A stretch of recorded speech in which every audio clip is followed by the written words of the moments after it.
まだこの世界は僕を飼いならしてたいみたいだ。望み通りだろ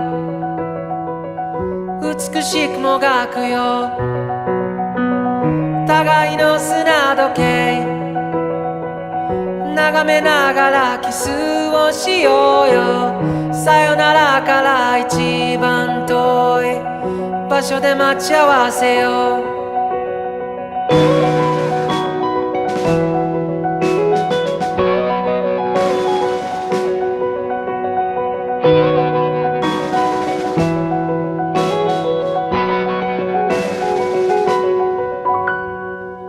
ついに時は来た。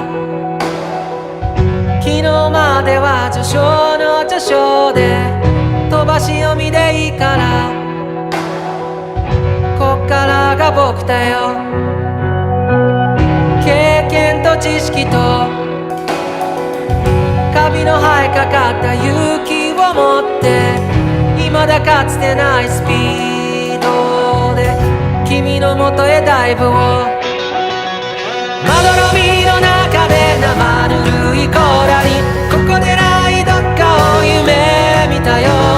教室の窓の外に電車に揺られ運ばれる朝に、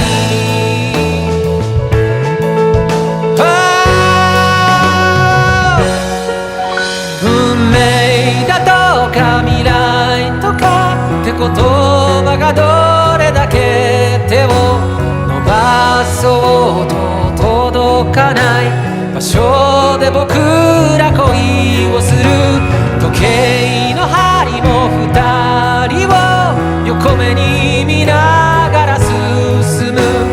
こんな世界を二人で一生、いや何生でも生き抜いてゆこ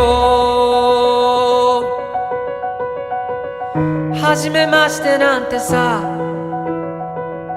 遥か彼方へと言い合って千年周期を一日で生きしよう。